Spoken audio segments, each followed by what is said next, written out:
سورہ حج آیت نمبر 54 کو آپ دیکھیے، اللہ تعالیٰ قرآن میں فرما رہے ہیں وَلْيَعْلَمَ الَّذِينَ أُوتُوا الْعِلْمَ أَنَّهُ الْحَقُّ مِنْ رَبِّكَ فَيُؤْمِنُوا بِهِ فَتُخْبِتَ لَهُ قُلُوبُهُم۔ اب اس آیت کا سٹرکچر اب ذرا دیکھو، اس آیت کا ترجمہ یہ ہے تاکہ وہ لوگ جان لیں جن کو علم دیا گیا ہے کہ یہ چیز حق ہے، یعنی جو قرآنی آیات ان کو پڑھ کر سنائی جا رہی ہے یہ حق ہے جو تمہارے پروردگار کی طرف سے آیا ہے، اور پھر اس کا نتیجہ کیا ہوگا؟ فَيُؤْمِنُوا بِهِ، پھر وہ اس پر ایمان لائیں گے، اور ایمان لانے کا نتیجہ یہ ہوگا فَتُخْبِتَ لَهُ قُلُوبُهُم، کہ ان کے دل اب اس کے لیے جھک جائیں گے۔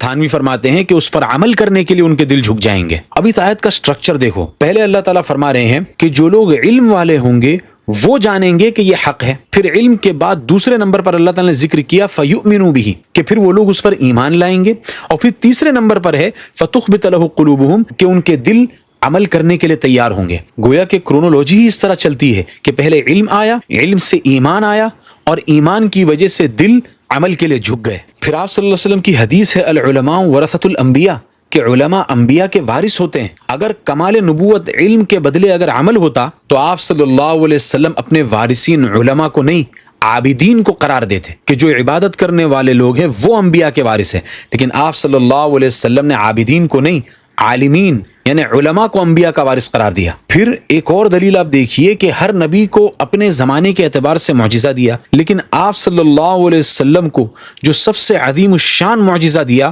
وہ ہے قرآن، یعنی آپ صلی اللہ علیہ وسلم کو معجزہ بھی علمی دیا۔ پھر قرآن میں اللہ تعالیٰ فرماتے ہیں تِلْكَ الرُّسُلُ فَضَّلْنَا بَعْضَهُمْ عَلَى بَعْضٍ۔ حضرت نانوتوی فرماتے ہیں کہ یہ تو نص قطعی سے ثابت ہے کہ بعض انبیاء کو اللہ تعالیٰ نے دوسرے بعض انبیاء پر فوقیت اور فضیلت دی ہے۔ تو جب فضیلت ثابت ہے تو اب وجہ فضیلت کیا ہے؟ کس وجہ سے فضیلت دی؟ کیا عمر کی وجہ سے فضیلت دی؟ تو عمر تو حضرت یحییٰ علیہ السلام کی بھی آپ صلی اللہ علیہ وسلم سے زیادہ تھی، لیکن اس کے باوجود آپ صلی اللہ علیہ وسلم ان سے افضل ہے۔ کیا تبلیغ کی وجہ سے فضیلت دی؟ تو تبلیغ تو نوح علیہ السلام نے 950 سال کی، اور آپ صلی اللہ علیہ وسلم کی دعوت و تبلیغ کی عمر 23 سال ہے، اس کے باوجود آپ صلی اللہ علیہ وسلم افضل ہے۔ یہ جو دعوت و تبلیغ والوں نے یہ ہوا کھڑا کیا ہوا ہے کہ نبی کا اصل کمال دعوت ہے، یہ بات بھی غلط ہے۔ اگر تبلیغ اصل کمال نبوت ہوتا تو نوح علیہ السلام نے 950 سال تک تبلیغ کی ہے بالفعل، لیکن پھر بھی آپ صلی اللہ علیہ وسلم ان سے افضل ہیں، باوجود یہ کہ آپ صلی اللہ علیہ وسلم نے بالفعل 23 سال تبلیغ کی۔ اس کا مطلب تبلیغ بھی اصل وجہ فضیلت نہیں ہے،